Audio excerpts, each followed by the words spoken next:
I've watched this one video of the White Stripes performing at the Grammys. They perform a medley of Seven Nation Army and Death Letter Blues, and it's like insane and so electric, and they're just like so like there's obviously no click track. They're just like going to the beat of their own heart, and it just like modulates like crazy, and it gets so fast at the end, and there's strobe lights going crazy. And I used to watch that video over and over again when I was a kid. I would show all my 14-year-old friends. I'm like, isn't this the best thing ever? They're like, okay girl, like whatever.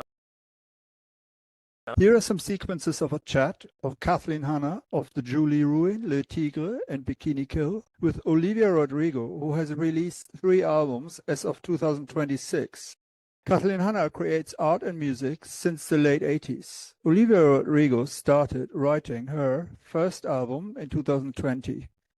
The full conversation of the two, of over an hour length, is published by the Rock and Roll Hall of Fame podcast and is linked right at the end of the following excerpts. Kathleen Hanna and Olivia Rodrigo chat about life out there, and about communicating your thing. Enjoy.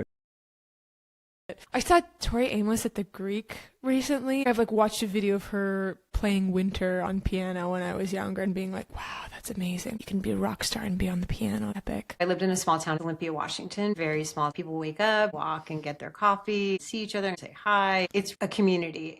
It was a great place for me to come of age as a musician. Start a band. I'd be working on a record in my apartment. I would just like, the guy from Negative Land lived in Olympia. I knew he had mics. I got his phone number. I called him. He brought a bunch of mics over. There's a lot of house parties, basement parties. This band Unwound was playing. Witchy Boo opened. Slim just got up behind a keyboard and played one note and then sang, I can feel it coming in the air tonight. Really low like that for like 5 minutes. That's amazing. And then he threw open these huge bags of styrofoam and sucked them up with a industrial vacuum cleaner. That was his show. Being in a small town, I was like, this is my shit. Anything can be an epic performance. You can do whatever. Gone are the days of just sitting at a mic stand doing whatever you think you're supposed to do. People just like can go crazy. Is there a song or an album that you go back to when you need to reconnect with yourself? Listen to Jagged Little Pill when I'm feeling like I don't know what to say or like who am I? Every part of what makes a human being, it's encapsulated in that record. There's so much anger and spite and jealousy, also so much joy and hope. That's always the most inspiring thing when you feel like someone just needed to say something. They're not just writing a song, just like diary in the best way. And I'm here to remind you. That's something that I love about your work. I hear you. And that makes a lot of people who don't feel heard, feel heard. I don't hear auto-tune. I know you're inspired by Babes in Toyland, and Bikini Kill would not exist without Babes in Toyland. We were inspired by Babes in Toyland, and a lot of people don't even know who they are. Oh, amazing. Kat Bieland has literally the best voice ever. I don't know how she does it. Every show of theirs I ever saw, it felt like I was like witnessing an exorcism.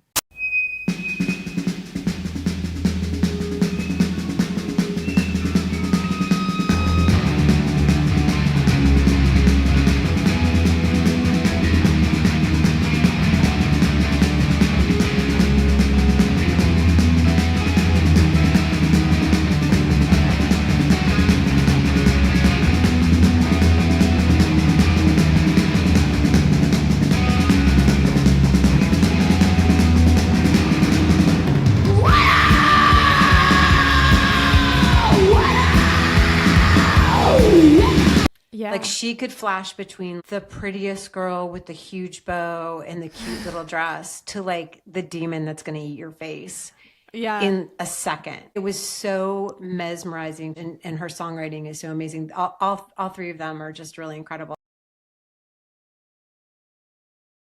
I first heard a tape of White Stripes. I don't know if it was a demo or whatever. I was in the van. It was in the 90s. And I thought it was a secret Led Zeppelin demo tape. Hey, that's probably that's like a. I think it is. Oh my God. Like looking back, I was 17. I think I was 17 when Driver's License came out. And my first 2 performances, I'd never performed any songs of mine ever. My first 2 performances were the Brits and SNL were my first 2 performances. Like how, oh my God. Like it was a total mindfuck. And I think if that had happened to me right now, I would be on the floor having a panic attack. My favorite song to play always is All American Bitch. It's like a punkier song. There's a bit in the end where I make everyone scream, make them think about something that pisses them off really bad, and they scream. We turn all the lights off and everyone's just in the dark, like screaming their asses off. It makes me so happy to hear the sheer force of all these people's screams. I try to write every time I'm on tour. I'm like, God, you gotta write lower songs that are easier to sing too. I'm like, get in the studio, make a song that's like in a lower register that like doesn't move that up that high. How do you take care of your voice on tour?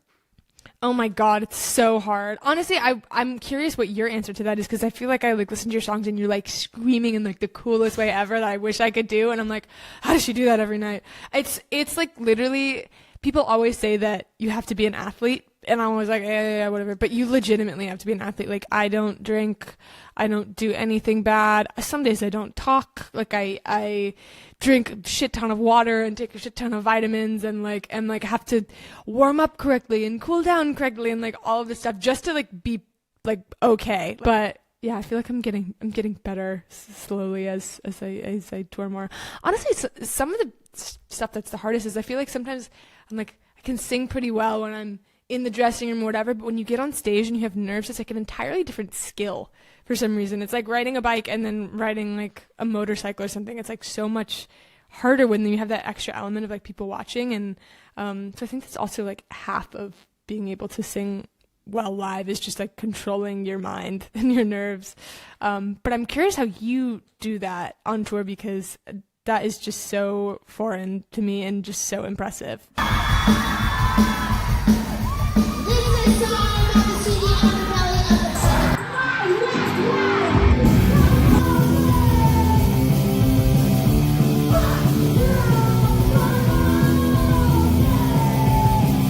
I do the same stuff you do. I mean, Yeah. I don't drink. I don't, I do yoga every day. I like Yeah. warm up in the morning. I steam, after every show. I do all of the things. I do the gargle of the salt water. Yeah. I have my vocal tape that I could Wait, what's probably vocal like tape? recite. Well, no, not tape. Like, Oh, tape! I thought you were like taping your mouth or something. Like, what's that? Yeah, I don't know what that is. I tape my face back so that I. Yeah. No, I still call it a tape because I'm like old fashioned, but no, it's on my my phone. But it's like, Oh, your warm up. yeah, my warm up. Ooh. You have been very vocal about Palestine. At Glastonbury, you dedicated Lily Allen's "Fuck You" to the Supreme Court and actually named people, which I was, as a fan, I'm watching and I'm like, thank God. You know what I mean? Like, those moments do really mean a lot to people to see, songwriters and musicians who like stand up. You've also raised money for Planned Parenthood. You spoke out against Trump and the murder of George Floyd. And when somebody asked you if there's a big backlash against this stuff, you were like, I don't really pay attention to it. Being a puppet doesn't work for me anymore. And I'm wondering, was there a time when you did feel you were a puppet? I don't think I've ever felt like that, to be honest. I'm like, gosh, some of these things I say in interviews when I'm like a teenager, I'm like, what? No, I don't think I ever did. I think I've always really felt like speaking my mind is super important. I kind of grew up in a family that really supported that.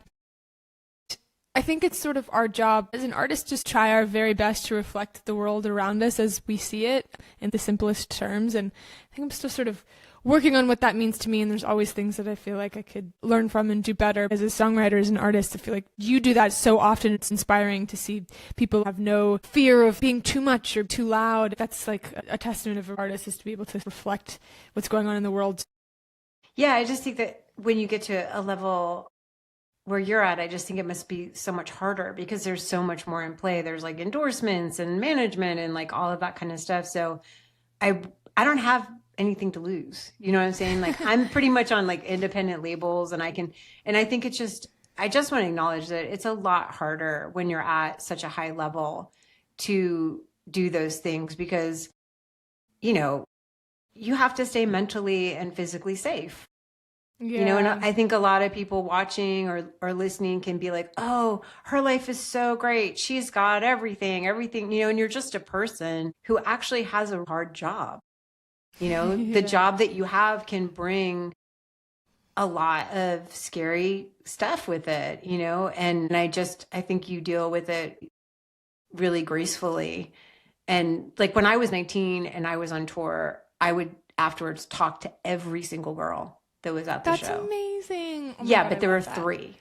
You know what I mean? Literally, there are like almost always 3 women or 3 girls at the show. So I could do that. And then when I was 26, it was like hundreds. I started a website with information for people because a lot of people want to talk to me about sexual abuse and domestic violence. And it's really hard to, talk about that stuff for hours and hours after you just got off of the stage and you need to be on vocal rest. And I had to get to this place where I was like, the songs are enough. Mm-hmm. The songs have to be enough. Like Chapel Roan, who I know you're friends with, said, in this industry, you flourish if you don't protect yourself. And I'm wondering how you've been able to set boundaries about how much press you're going to do on tour or meet and greets and all that kind of stuff. Like, have you been able to find a happy medium of like not being so exhausted? Because I worry. Thanks. From afar, I was like, how is she doing all this?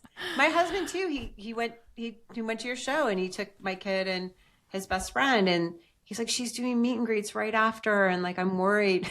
Like, I'm sorry to be like fraternal. So nice. You have your own parents, and you're not a child, but it's like, just as other artists, I was just like, how is she managing the extra work that this exposure comes with? It is tough. I mean, I honestly do feel like you get to dictate what your life looks like a little bit. I feel like I've seen people at like equal levels of fame and recognition, and they just go about it in entirely different ways, which is like totally their choice. But I tried to keep my life as normal as possible, much to the chagrin of like people around me. I like walk to the grocery store all the time, do a bunch of stuff by myself, drive myself everywhere, do everything by myself. And that makes me feel like I'm a human being, and it's just like hard to not have that. I think tours where it gets particularly hard, it's a lot of like being seen in a way that is just like the human brain is not wired to see so much of yourself all the time or to be perceived like that. Like the thought of like opening your phone and then you see like your body on like literally every single angle, like up, down, side, and it's just like it's just not good for you. And so I think setting boundaries, even with yourself, is really important in like in that world. Otherwise you just like totally crumble. Also, when you're on tour and you're in like Omaha, Nebraska or something, everyone knows you're in Omaha, Nebraska, so you can't like go like to the coffee shop and start journaling because it's like it's a whole thing. And it's hard. It's a difficult line to toe. Sort of kind of similar to what you were saying, because I like love meeting people and I love hearing people's experience with the concert and with my music, and I especially love meeting like so many little kids and little girls come to my concert, and it's so special to get to hang out with them. I just get so much out of that. And sometimes they come backstage and they like make me crafts, and they spent months crocheting this bag for me, and it's just it's so beautiful, and that's so like fulfilling to me. It's not actually draining, but yeah, it's I think I'm still working on the parameters of what I need to sort of protect myself. And yeah, I think Chapel, I think she got lots of it right, and it wasn't until really recently, and honestly I think Chapel probably influenced it too, is like literally it is like just completely your own life. When I was in high school, I had a crush, really big crush, on this singer named Charlie Sexton, who he ended up playing with Dylan and stuff. Like, he's a really great musician, but he had this hit as kind of a teen superstar called Beat So Lonely, and it was kind of like Elvis new wave, or I can't really describe it. It's like Beat So Lonely like that, and I was like, oh my God, he's so hot. And I had a poster of him in my room. 25 years later, I was at Sundance and I was hanging out at a party, and he was there, and we were just like talking, and I was like, this is such a great time. This guy's so funny, because he was in this film. And we were doing that thing that you do sometimes where you're like trying to out funny each other, like he'd tell a story and then I'd be like, here's a funnier story. And I was just having a really good time. And then I was like, wait a minute, are you really having a comedy war with Charlie Sexton right now? What the fuck? Yeah. I used to write One Direction fan fiction when I was in elementary school. And many years later, I hung out with Harry Styles, and we like got tea, and we like walked around, and I got home and I was like, what the fuck? Like, I feel like I like wrote that in a fan fiction and I like lived it. Like that is so crazy how that can happen in your life. And he's so sweet. I don't want to like, I know he's very private, but yeah, that was pretty insane. I remember being like, if I told 10-year-old Olivia, she'd be like, shut the fuck up, you're lying. Like, I don't know. So, yeah, that's definitely, like I that. mean, people will probably remember Harry Styles more than the Beat So Lonely song by Charlie Sexton. Although again, he is a really amazing, he's amazing. I want to look performer. him up.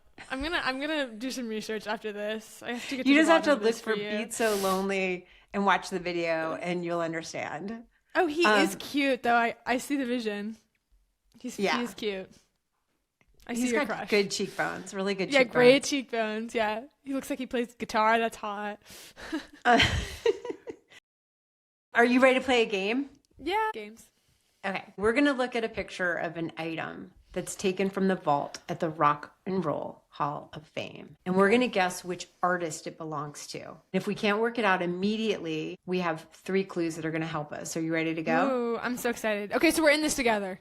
We're in this together. We're on a I do team. not know the answer Okay. to the thing. And so they're going to show it to us now. Oh, okay. Oh, I think that. Oh, You're going to know it right away. It's St. Vincent's guitar, right? I think it's St. Vincent's guitar, but if I'm wrong, I'm gonna feel bad. But Let's see what year it's from. I think you might be barking up the right tree. I think it's that. I think it's that. I actually don't know how long Annie Clark or St. Vincent has been. I mean, she's been around for a while. That was 10 years ago. So she has a big connection with Slater Kinney. Are you a Slater Kinney fan? Love Slater Kinney.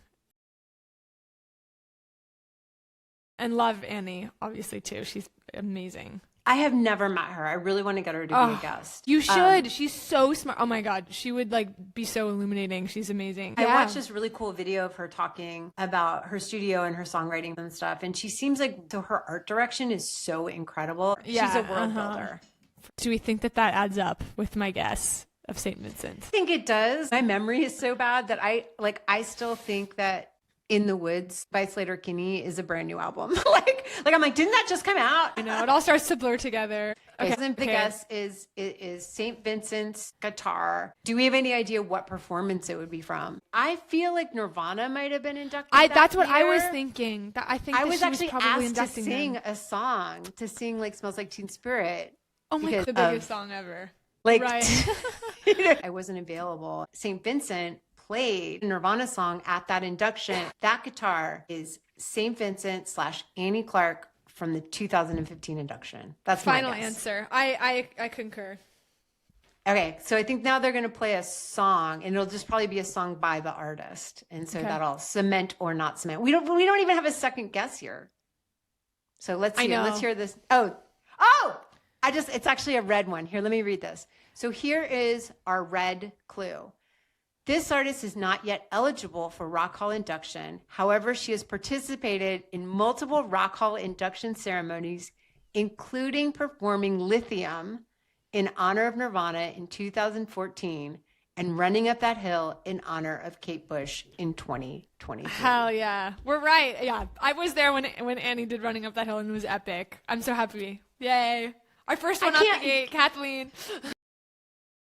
You're like the ultimate music fan. Like, I mean, that you just saw that and you're like, oh, that's St. Vincent's guitar. Like, I had Because she no has a clue. classic. It's so cool. I read an interview about it, and she made a guitar that's specifically like designed for women because she plays her guitar really high up, and it's like cut so that you can like have boobs and play guitar, which is like so awesome. So and it's such a fucking cool looking guitar, but she's rad.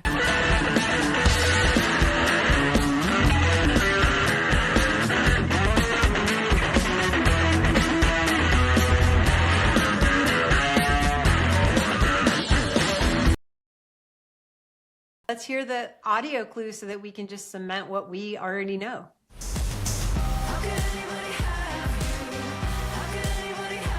Hell yeah. Yeah, we got it right. We got it. We win the award. Yay! We win a prize.